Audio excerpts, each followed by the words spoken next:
बंधे को बंधा मिला, छूटे कौन उपाय, कर सेवा निर्बंध की, पल में ले छुड़ाए।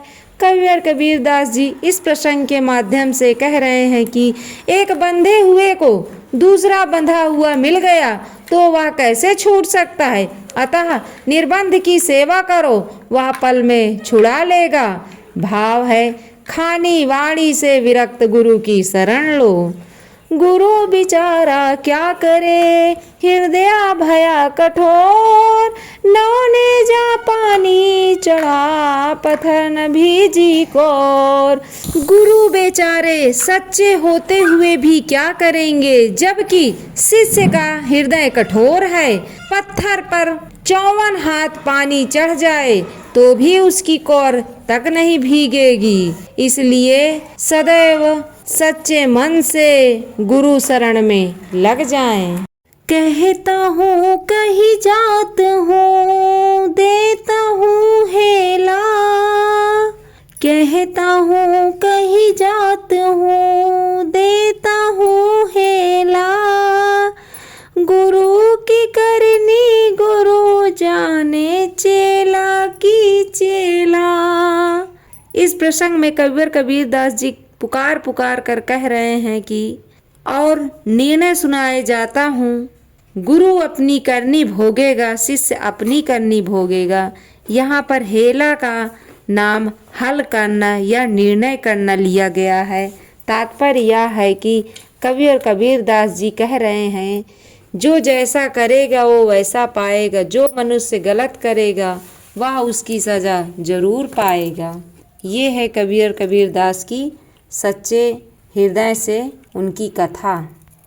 ऐसा कोई ना मिला, जासू कहो निसंग,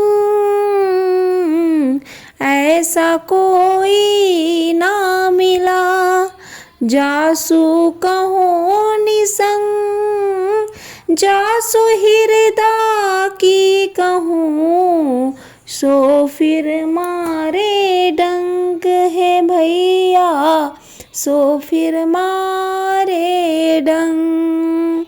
इस प्रसंग में कविवर कबीरदास जी गुरु शिष्य की पारस्परिक खोज की बातें करते हुए कह रहे हैं कि ऐसा कोई नहीं मिला जिससे निर्भय होकर मैं अपनी यथार्थ बातें कहूँ। अपने हृदय की बातें जिससे कहता हूँ वह फिर डंक मारता है। तात्पर्य यह है कि कविवर कबीरदास जी कह रहे हैं, मुझे ऐसा कोई मिला ही नहीं जिनसे मैं अपने मन की हर तरह की बातों को कह सकूं। जो मिला वह मुझे ही गलत ठहरा रहा है। हे सद्गुरु साहेब, मुझे ऐसे गुरु की खोज है। हृदय ज्ञान ना उपजे, मन प्रतीत न होय, हृदय ज्ञान न उपजे, मन प्रतीत न होय, ताको सतगुरु कहा करे, घन घसी कुल्हर न होय कबीरा, घन घसी कुल्हर न होय। इस प्रसंग में कविवर कबीरदास जी गुरु शिष्य की पारस्परिक खोज की बातों का वर्णन करते हुए कहते हैं कि जिसके हृदय में विवेक नहीं उत्पन्न होता और मन में श्रद्धा विश्वास भी नहीं है, उसको सद्गुरु क्या करेंगे। घन को घिसकर कुल्हाड़ी नहीं बनाई जा सकती। उसी प्रकार से जिसके मन में विवेक नहीं, विश्वास भी नहीं, उसका सद्गुरु कुछ नहीं करेंगे, ना उसको कुछ कह सकते हैं। उसकी तो अपनी श्रद्धा भावना है, वो आज़ाद है, वो मनुष्य चाहे जो करे। देश दिशांतर मैं फिरूं, मानुष बड़ा सुकाल, देश दिशांतर मैं फिरूं, मानुष बड़ा सुकाल, जा देखे सुख उपजे, वाका पड़ा दुकाल।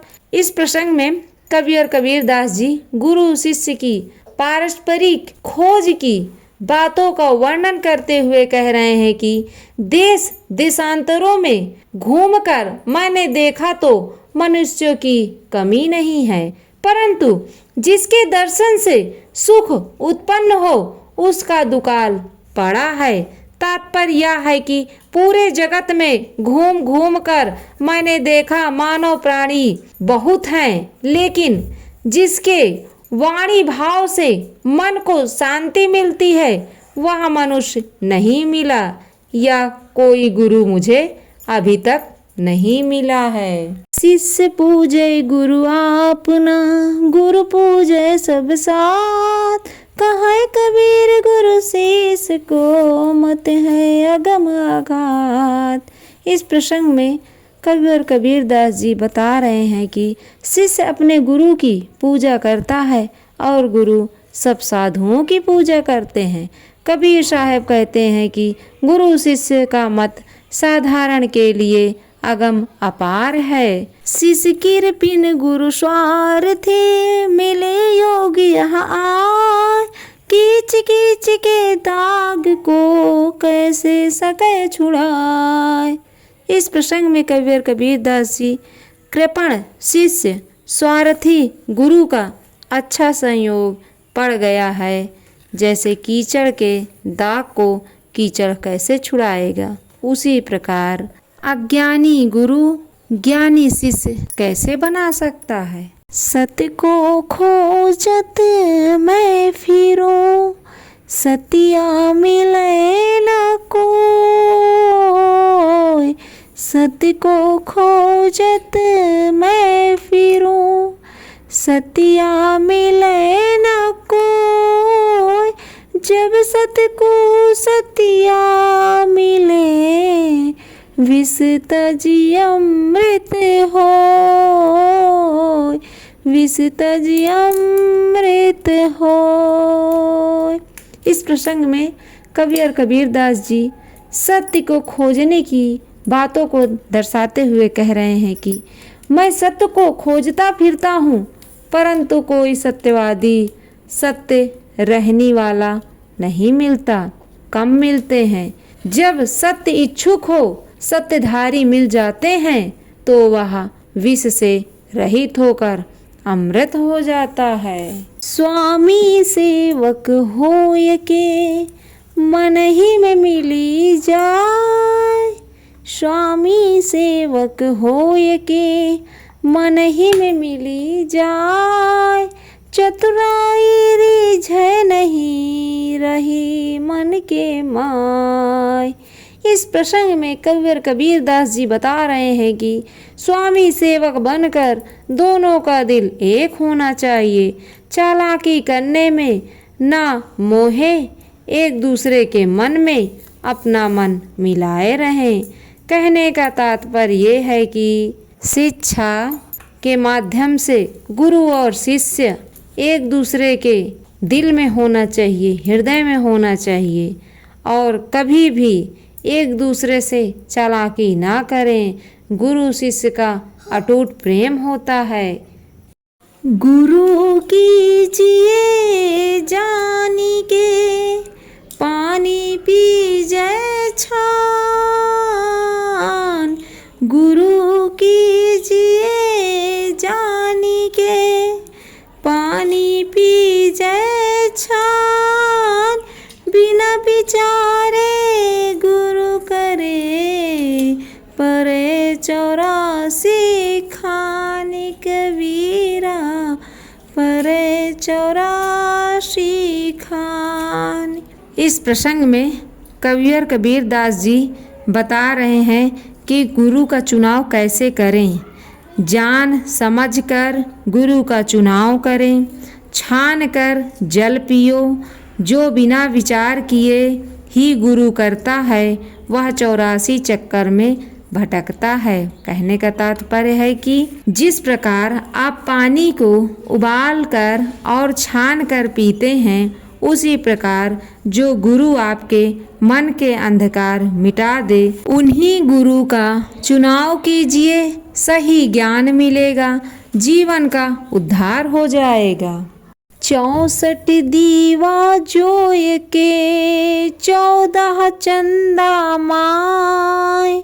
64 दीवा जोय के 14 चंदा माय। तेहि घर किसका चांदना, जिहि घर सदगुरु नाय। इस प्रसंग में कवि और कबीरदास जी ने भक्तिहीन लोगों के विचारों का चित्रण करते हुए कह रहे हैं कि 64 कलाओं का ज्ञाता एवं 14 विद्याओं में निपुण होकर भी सद्गुरु ज्ञान के बिना अंधियारा है।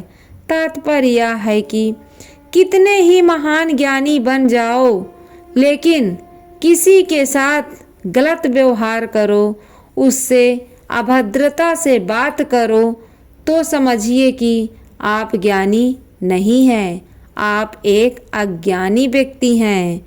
गगन मंडल के बीच में तहवा झलके नूर। गगन मंडल के बीच में तहवा झलके नूर। निपुरा महल न पावई, पहुँचेगा गुरुपुर। इस प्रसंग में कवि और कबीरदास जी ने भक्तिहीन लोगों का चित्रण करते हुए कह रहे हैं कि हृदय रूपी आकाश मंडल में चेतनात्मा रूपी अंतर ज्योति विद्यमान है। निपुरा इस दिव्य स्थिति में नहीं पहुंच सकता, पूर्ण सद्गुरु का शिष्य ही पहुंच सकता है। तात्पर्य यह है कि जो अज्ञानी है, जो अंधकार में है, वो कभी भी सद्गुरु का शिष्य नहीं बन सकता।